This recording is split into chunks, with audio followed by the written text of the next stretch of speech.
اکثر ہم دیکھتے ہیں کہ ہمارے سامنے والوں کی دعائیں قبول ہو رہی ہیں، ان پہ عنایتیں کی جا رہی ہیں اور ہمیں ایک جواب تک نہیں آ رہا۔ مایوسی ہوتی ہے نا کہ ہم بھی تو اتنی دعائیں مانگ رہے ہیں، دل میں طرح طرح کے خیال آتے ہیں کہ شاید اللہ تعالیٰ کو ہم سے محبت ہی نہیں، اللہ تعالیٰ ہمیں دینا ہی نہیں چاہ رہے، یا شاید ہماری دعائیں ہی نہیں پہنچ رہی۔ ہم کہانی کا ایک رخ دیکھ کر ہی مایوس ہو جاتے ہیں، مگر ہمیں یہ پتہ نہیں ہوتا کہ جس کی دعاؤں کی قبولیت پر ہم شک کر رہے ہیں، اس نے پتہ نہیں کتنی دیر اس لمحے کا انتظار کیا ہے، اس پر کس کس طرح کی آزمائشیں آئی ہوں گی۔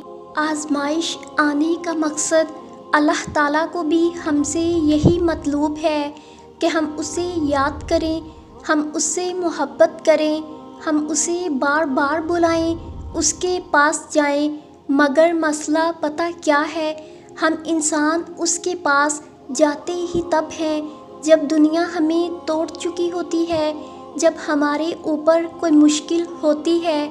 حقیقت میں وہ سب بھی اللہ کے حکم سے ہی ہوتا ہے تاکہ ہم اس کی طرف متوجہ ہوں، ورنہ تم دیکھو خوشی میں کون اللہ کو یاد کرتا ہے، بلکہ ہم تو سب سے زیادہ ناراض ہی اسے اپنی خوشی کے مواقع پر کرتے ہیں۔ سمجھ رہے ہو نا ان آزمائشوں کے آنے کا مقصد؟ آزمائش تب شروع ہوتی ہے جب کوئی چیز جان سے زیادہ پیاری ہو جاتی ہے، جب اس چیز سے خود سے بھی زیادہ محبت ہو جاتی ہے۔ پھر اللہ اس محبت کا امتحان لیتا ہے کہ آخر اس چیز کے لیے تم کتنا صبر کر پاتے ہو، کس جنون کی حد تک پہنچ پاتے ہو، اور سب سے بڑھ کر یہ کہ کیا تم اللہ کی رضا میں راضی رہ پاتے ہو۔ اللہ کو تمہاری عبادتوں کی ضرورت نہیں ہے، اس کی عبادت کے لیے سارا جہاں ہے، وہ تو بس تم سے محبت چاہتا ہے۔ بتاؤ پھر جس محبت کا وہ حقدار ہے، کیا تم اسے وہ محبت دے پاتے ہو؟ آزمائش تو مختصر سی ہوتی ہے، پھر وہ ہر چیز دگنی کر کے واپس کر دیتا ہے، مگر تم یہ بات سمجھنے میں بہت دیر لگا دیتے ہو، تبھی تو تم اکثر بے سکون رہتے ہو۔ امتحان تو تبھی ختم ہوتا ہے جب تم آگے بڑھنا سیکھ جاتے ہو۔ آزمائش بہت سے نقاب الٹ دیتی ہے، کہیں پارسائی کا، کہیں صبر کا، کہیں انسانی ہمدردی کا، اور کہیں اخلاق کا۔ کھوٹے کو کھرے سے الگ کرنے کا قدرت کا آزمودہ طریقہ یہی ہے۔ بس تم اپنے رب کے القادر، قدرت رکھنے والا ہونے پر یقین رکھنا، ایسا یقین جو آگ کو سلامتی والا بنا دے، ایسا یقین جو سمندر میں راستہ بنا دے، ایسا یقین جو مچھلی کے پیٹ میں بھی جینے کی وجہ بن جائے۔ آزمائش کی آخری حد تک توکل، یقین و صبر کے ساتھ چلتے رہنا، اس سے آگے تمام جہانوں پر قدرت رکھنے والا تمہیں سنبھال لے گا، جیسے اس نے آسمان کو زمین پر گرنے سے سنبھال رکھا ہے۔ زندگی کی آزمائشوں میں ہی توکل کا پتہ لگتا ہے، اندھیروں میں روشنیاں بکھیرنے والے پر یقین، سب اس رب کے حوالے کر کے، اس کی قدرت کا یقین۔ شاید کبھی کوئی چیز سمجھ نہیں آ رہی ہوتی، حالات بھی ہماری مرضی کے مخالف ہوتے چلے جاتے ہیں، کچھ چیزیں ہمارے لیے ابھی مکمل نہیں ہوئی ہوتی، اور کچھ کے لیے ہم تو یہ تکمیل کا سلسلہ پورا ہونا ضروری ہے، کیونکہ کسی نہ کسی دن ایسا بھی ہوتا ہے کہ جب ہماری توقعات مان پڑ گئی ہوں، تب وہ چیز ہمارے حق میں لکھ دی جائے اور ہم تک پہنچا بھی دی جائے، اور شاید وہ ہمارے حق میں اس دنیا کی سب سے بہترین چیز ہو۔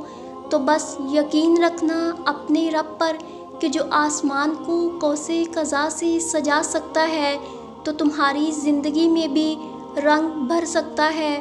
ہم پر تکلیفیں بے وجہ نہیں آتی، ہماری زندگی میں تکلیفوں کا آنا ایک اہم کردار ادا کرتا ہے۔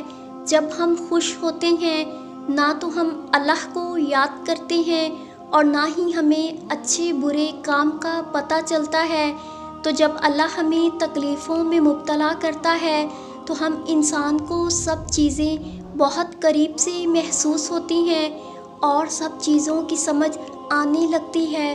تکلیفیں ہمیں مضبوط بناتی ہیں اور ہمیں اللہ کی طرف لے جاتی ہیں، جس کی وجہ سے ہم صراط المستقیم پر چلنا شروع کر دیتے ہیں اور بدلے میں ہمیں اللہ کا قرب حاصل ہو جاتا ہے۔ اور ہو سکتا ہے کہ جس سکون کی تلاش ہے تمہیں، وہ تم سجدے میں پاؤ، اور تمہارا یوں خدا کے آگے سر جھکانا تمہیں تمہاری آزمائش میں سرخرو کر دے۔ سنو، وہ تمہیں اتنا نوازے گا کہ تم اپنی آزمائشوں کے دکھ بھول جاؤ گے۔ کیوں مایوس ہو جاتے ہو لوگوں کی باتوں سے؟ کیا تم نہیں جانتے تمہارے بکھرے وجود کو سمیٹنے والا تمہارا اللہ تمہارے ساتھ ہے؟ کیوں اندھیرے سے گھبرانے لگتے ہو؟ کیا تم نہیں جانتے اس اندھیرے کے بعد سویرا لانے والا تمہارا اللہ تمہارے ساتھ ہے؟ تم نے اتنی جلدی کیوں ہار مان لی؟ کیا تم نہیں جانتے بے بسی کے بعد مدد کرنے والا تمہارا اللہ تمہارے ساتھ ہے؟ ذرا سی آزمائش سے کیوں اس قدر کمزور پڑ گئے؟ کیا تم نہیں جانتے آزمائش میں ڈال کر پھر اس سے نکالنے والا تمہارا اللہ تمہارے ساتھ ہے؟ کیوں نصیب کا لکھا سمجھ کر ہار مان لی تم نے؟ کیا تم نہیں جانتے دعا سے نصیب کے لکھے ہوئے کو بھی بدلنے والا تمہارا اللہ تمہارے ساتھ ہے؟ کیوں ادھورے خوابوں کو ناممکن سمجھ بیٹھے تم؟ کیا تم نہیں جانتے معجزوں پہ قدرت رکھنے والا تمہارا اللہ تمہارے ساتھ ہے؟ اللہ آپ کو تنہا چھوڑنے کے لیے اتنا آگے تک نہیں لایا، وہ آپ کو آپ کی منزل تک لے جانے کے لیے یہاں تک لایا ہے، اور یہ تکلیف اور مشکل اس منزل تک پہنچنے والے راستے کا حصہ ہیں۔ اس لیے آپ یہ نہ سوچیں کہ آپ کا یہ صبر اور توکل ضائع جائے گا، ہرگز نہیں۔ اللہ کے پاس آپ کے لیے خاص منصوبہ ہے، آپ کو بس اس پر بھروسہ کرنا ہے اور اس انتظار سے مایوس نہیں ہونا۔ اللہ قرآن میں فرماتا ہے، نہ تو تیرے رب نے تجھے چھوڑا ہے اور نہ وہ ناراض ہوا ہے۔ یا اللہ، پوری کائنات پر اپنی رحمتوں کے دروازے کھول دے، بیماروں کو شفا اور جس کی جو مشکل ہے اسے آسان فرما دے۔ آمین ثم آمین۔